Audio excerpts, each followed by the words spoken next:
आप सबका स्वागत करते हैं आपके अपने चैनल विक्टोरियस एकेडमी में। और हम लोग यहाँ पर ले रहे हैं बहुत ही ज्यादा क्वालिटी एजुकेशन, है ना। तो हम लोगों ने चैप्टर शुरू किया था, कौन सा याद कीजिए बच्चों, हाउ डू ऑर्गेनिजम्स रिप्रोड्यूस, जो कि क्लास 10th का चैप्टर है। वहां पर हम लोगों ने एक लेक्चर इंट्रोडक्टरी पार्ट का खत्म किया।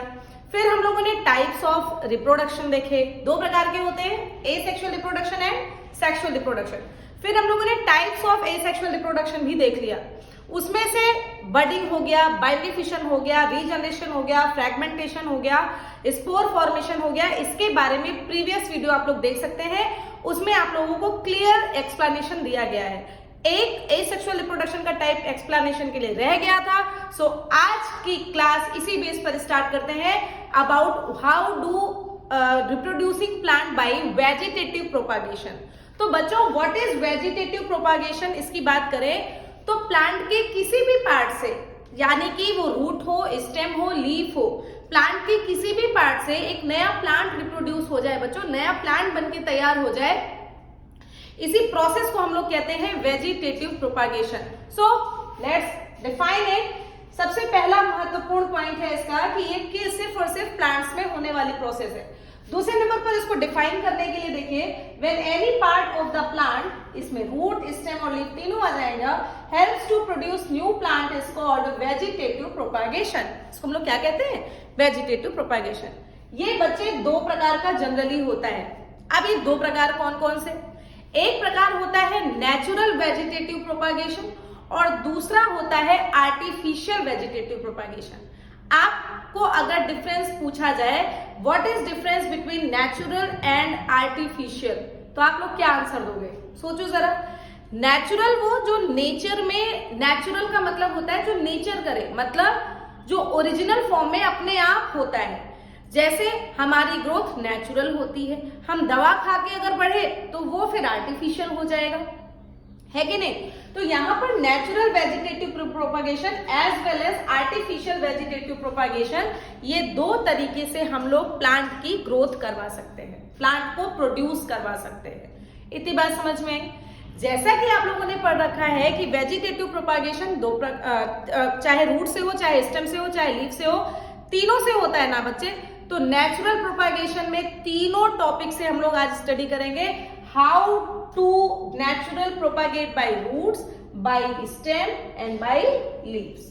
बातें समझ में आ रही है कि नहीं? चलिए सुनिए जरा मेरी बात। भैया देखिए, आपके प्लांट में एक रूट में एक स्पेसिफिक रूट होती है। देखो जैसे मान लो ये सॉइल है, इस सॉइल में नीचे से एक रूट निकलती है जो कि इंपॉर्टेंट टैप रूट कहलाती है। इस टैप रूट से कुछ इंपॉर्टेंट रूट्स और निकलती हैं अलग अलग, इनको एडवेंटिशियस रूट कहते हैं, साइड रूट्स को एडवेंटिशियस रूट्स कहते हैं। तो कुछ प्लांट्स में क्या होता है कि उसी एडवेंटिशियस रूट में बर्ड्स निकल आते हैं, जिसको एडवेंटिशियस बर्ड कहते हैं। और बस वही बर्ड क्या बना देगा, एक नया प्लांट बनाने की क्षमता रखता है। तो यहाँ पर देखिए कि कुछ प्लांट्स में रूट के अंदर कुछ बर्ड्स पाई जाती हैं, उन बर्ड्स को एडवेंटिशियस बर्ड कहते हैं। और वही बर्ड क्या बना देगी, नया प्लांट बना देगी। सोचो जैसे एग्जांपल आप लीजिए स्वीट पोटैटो का। स्वीट पोटैटो सबसे इंपॉर्टेंट बात है, पहले तो एग्जांपल किस चीज का है, तो आपका आंसर होगा, बताएं, रूट का। जमीन के नीचे पाया जाता है, हम लोग उसको खोद के लाते हैं। स्वीट पोटैटो शकरकंद को कहते हैं, बहुत जगह पर उसको गंजी कहते हैं, है ना। तो जहां पे जैसा देश वैसी उसकी भाषा। आप स्वीट पोटैटो जानते हैं या फिर शकरकंद जानते हैं तो आप उसको समझिए। तो स्वीट पोटैटो के रूट में कुछ बर्ड्स निकले होते हैं, जैसे घुइयां आपने देखा होगा, छोटे छोटे से बर्ड्स होते हैं ना, उसको जो है लाके जमीन में गाड़ दीजिए, अपने आप एक नया प्लांट जनरेट हो जाएगा। तो ये कैसा टाइप है यार, ये वेजिटेटिव ही तो है, टूट टूट के नया प्लांट बना रहा है कि नहीं बना रहा है। इसके अलावा देखिए स्टेम, व्हाट इज स्टेम, आप स्टेम के बारे में समझो। अभी तक आप लोग क्या जानते हो, स्टेम होता है सॉइल के ऊपर, सभी को इस जानकारी है ना बच्चे।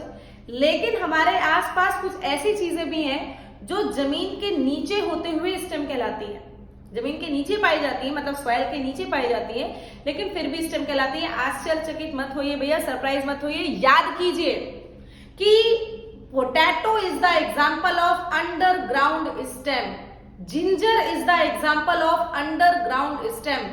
प्लीज इसको याद कीजिए बच्चों, it is a very important example.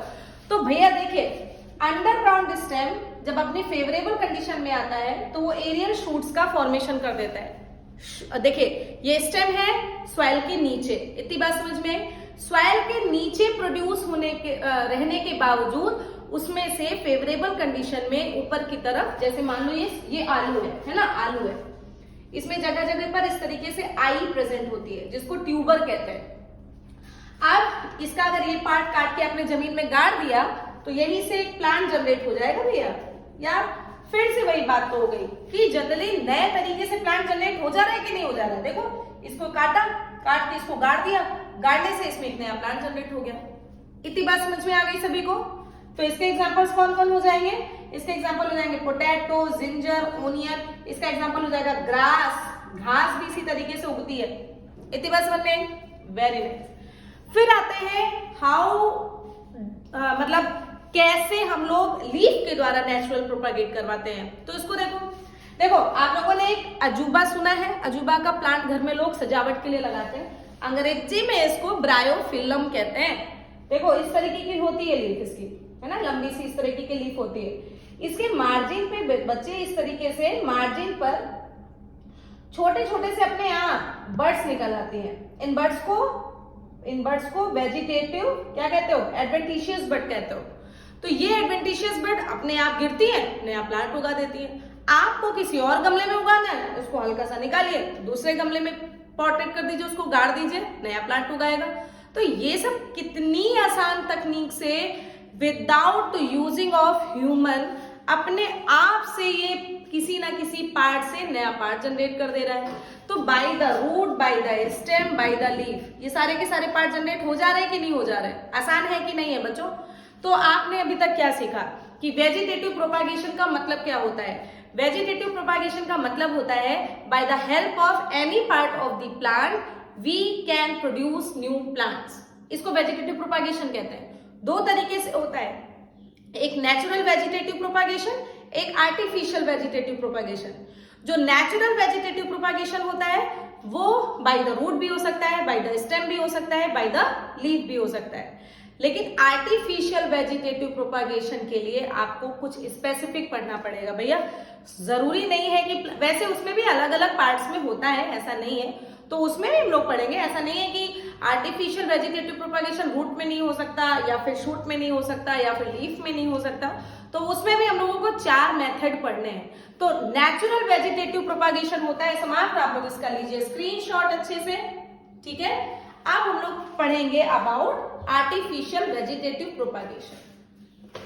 चलिए भैया देखते हैं कैसे पढ़ेंगे आर्टिफिशियल वेजिटेटिव प्रोपागेशन।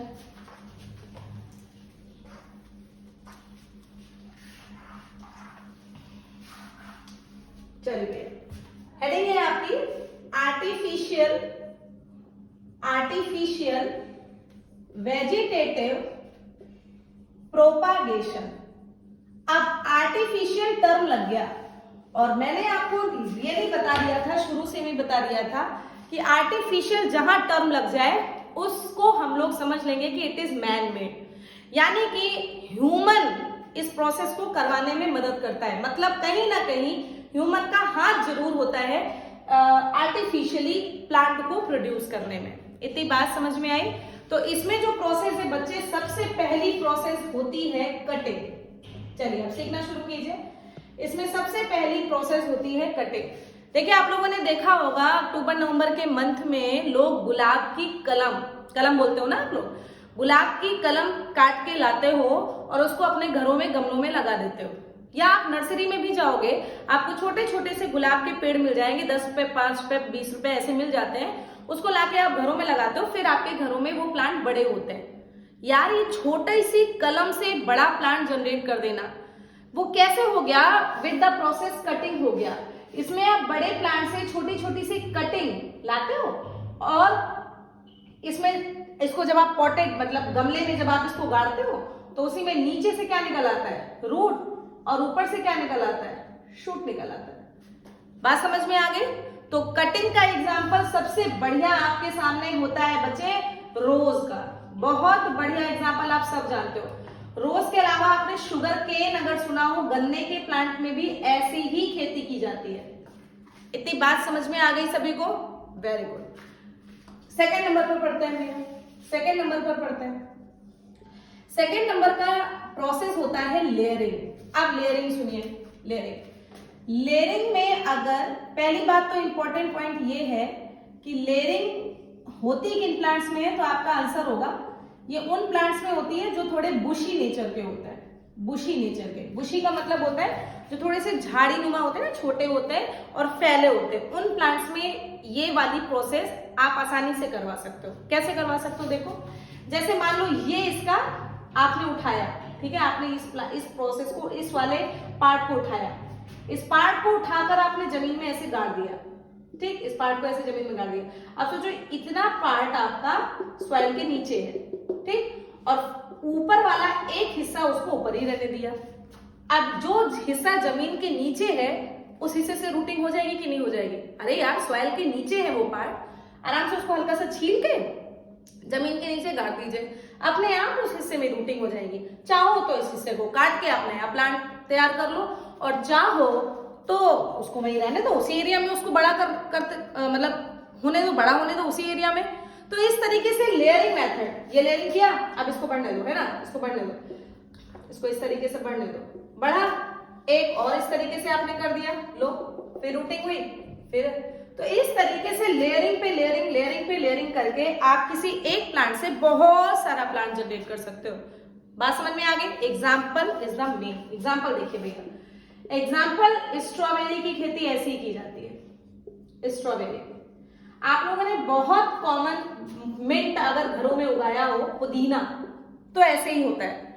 तीसरे नंबर पर अगर आप देखो तो इसका एग्जाम्पल महत्वपूर्ण है, स्ट्रॉबेरी हो गया, मिंट हो गया, जैस्मिन, बेला, बहुत आराम से आप लोग इन सबकी खेती लेयरिंग मेथड से आसानी से करवा सकते हो। लेकिन भैया ये सब ह्यूमन ही करवाएगा, उसको पहले खींचेगा, थोड़ा सा जमीन के नीचे गाड़ेगा, थोड़ा सा छीलेगा, तब जाकर, है ना, चाकू की सहायता से इसको हल्का सा छील दो, जमीन में गाड़ दो, ऊपर बाकी एक हिस्सा ऊपर ही रहने दो। अब ये नहीं पूरा का पूरा पेड़ नीचे गाड़ दिया, ऐसे नहीं होता कि एक हिस्सा का है पूरा जमीन के नीचे कर दे, नहीं, थोड़ा सा हिस्सा गाड़ो, बाकी हिस्सा ऊपर रहने दो। समझ में आ गई लेयरिंग सभी को? Very good. तीसरे प्रोसेस पढ़िए बेटा, तीसरी प्रोसेस कहलाती है ग्राफ्टिंग। अब grafting is the very important process यार। इसमें हम लोग डिजायरेबल, हमारी इच्छा के अकॉर्डिंग, हमारी जैसी इच्छा है हम लोग वैसे प्लांट प्राप्त कर सकते हैं, उनमें वैसे कैरेक्टर्स को डेवलप कराया जा सकता है। इसमें देखिए होता क्या है बच्चे, इसमें एक पार्ट में एक पार्ट जैसे नीचे जिसमें रूटिंग होती है, उस पार्ट को जमीन से लगे रहने देते हैं, ठीक, ऊपर से नया प्लांट लाकर इसमें लगा दिया जाता है। नया प्लांट नहीं, मतलब नया स्टेम लाकर किसी दूसरे उसका नया स्टेम लाकर लगा दिया जाता है। जैसे मान लीजिए आम का आपका ट्री है, ठीक, आम का आपका ट्री है, उस आम के ट्री में आपको चाहिए किसी दूसरे वैरायटी के आपको फ्रूट चाहिए हो, मान लो पेड़ छोटा चाहिए, फ्रूट अच्छे मीठे चाहिए, तो आप लोगों को दो डिफरेंट प्रकार के कैरेक्टर एक ही प्लांट में अगर लाने होंगे तो उन दोनों को कैसे भी करके मिलाना तो पड़ेगा ना बच्चे। तो इस तरीके से एक प्लांट की रूटिंग ले लेंगे, एक प्लांट में ऊपर लाकर जोड़ देंगे किसी और पार्ट को जो हमको चाहिए, और बस उस पार्ट में कुछ केमिकल लगाकर उसको जोड़ दिया। बहुत लोग तो मिट्टी विट्टी लगा के जोड़ देते हैं, थोड़े समय में ये पार्ट जुड़ जाता है और फिर अपने अपने कैरेक्टर दोनों प्रोवाइड कराते हैं। तो डिजायरेबल हो गया कि नहीं हो गया? डिजायरेबल का मतलब होता है एक्चुअली हमारी इच्छा के अकॉर्डिंग। तो बच्चे इसमें जो नीचे का पार्ट होता है ना, इसको कहते हो स्टॉक, और जो ऊपर का पार्ट जोड़ा जाता है इसको कहा जाता है शियोन। वेरी इंपॉर्टेंट नेमिंग, आप नाम भी याद रखिए भैया, वेरी इंपॉर्टेंट। इसमें भी आप गुलाब के देखिए दो डिफरेंट कलर प्राप्त करते हो। देखो शेडदार गुलाब कहाँ होता है यार? शेडदार गुलाब कहीं हम लोगों ने अब देखने लगे, पहले कहाँ होते थे? इसी ग्राफ्टिंग टेक्निक से ही तो हम लोग शेड वाले गुलाब को प्राप्त करते हैं, जिसमें येलो शेड भी है, ऑरेंज शेड भी है, पिंक शेड भी है। ऐसे शेडेड वाले प्लांट हम लोग देखे हैं, ऐसे गुलाब आप लोगों ने देखे होंगे।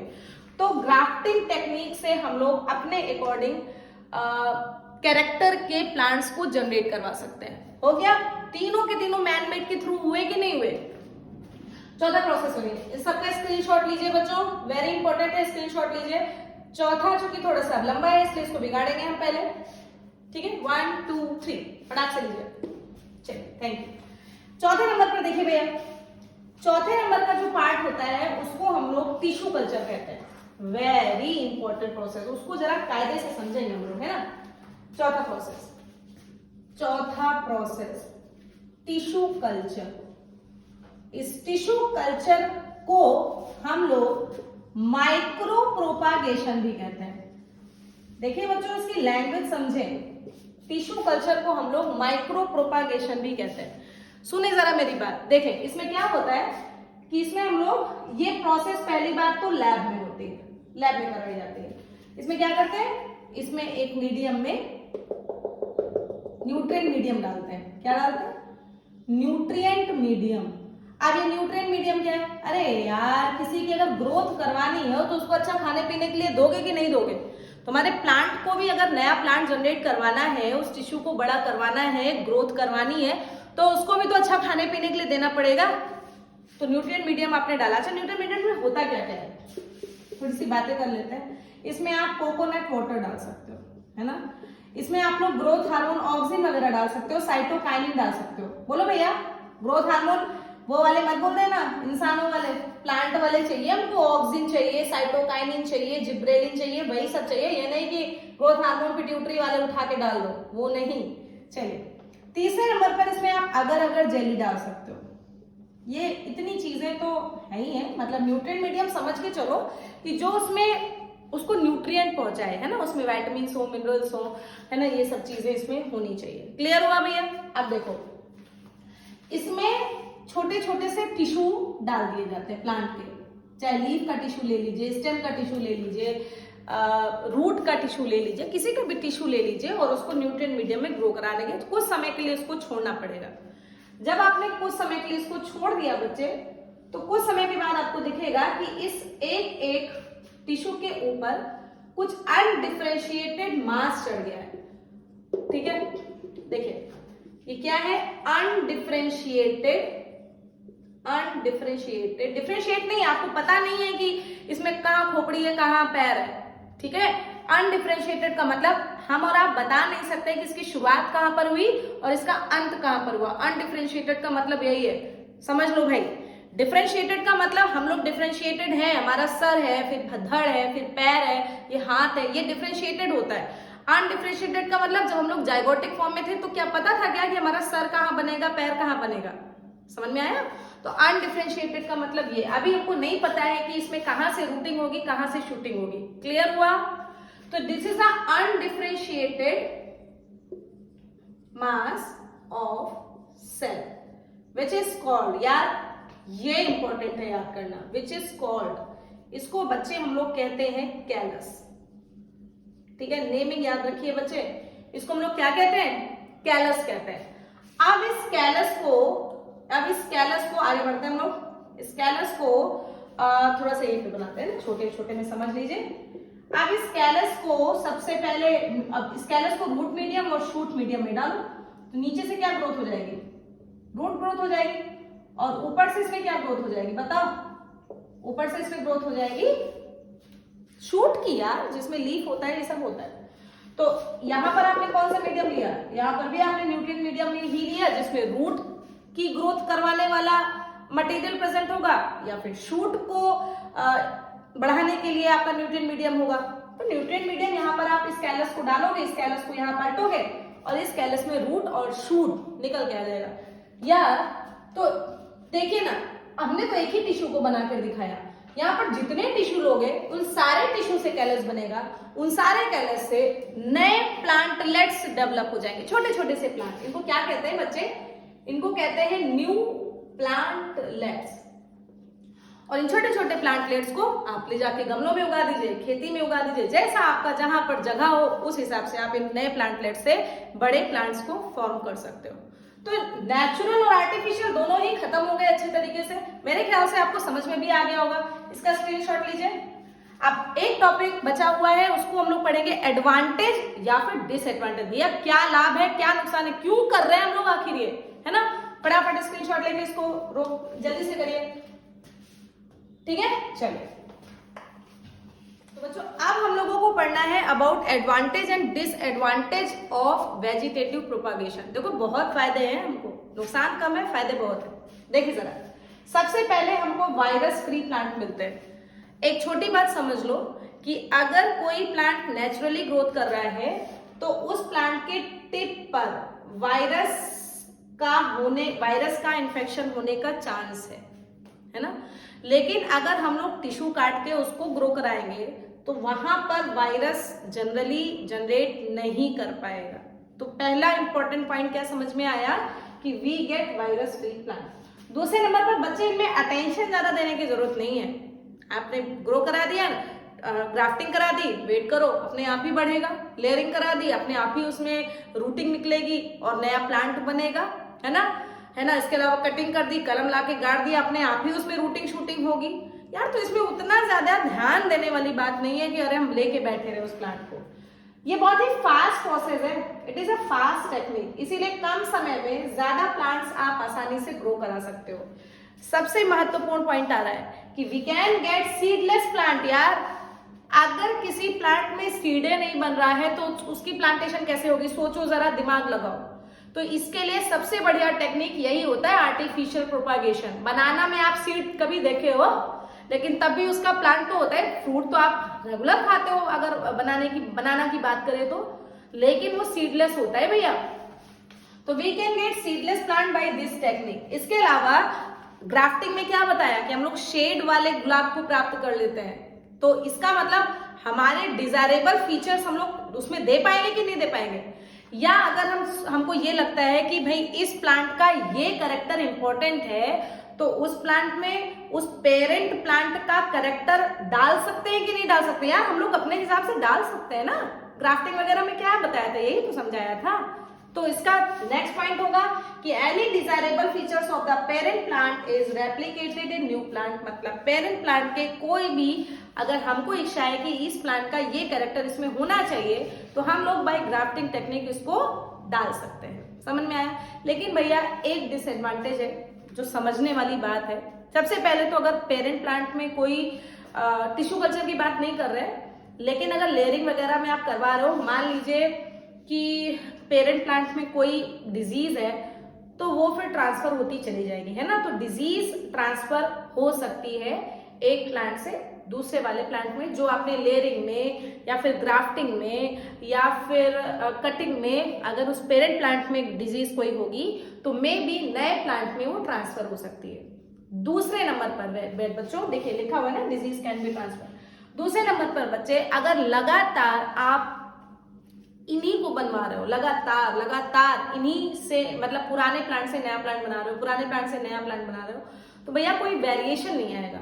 और हम लोगों को पता है कि वेरिएशन आना बहुत जरूरी है, चाहे वो एनिमल का केस हो, चाहे वो ह्यूमन का केस हो, और चाहे वो प्लांट का ही केस क्यों ना हो।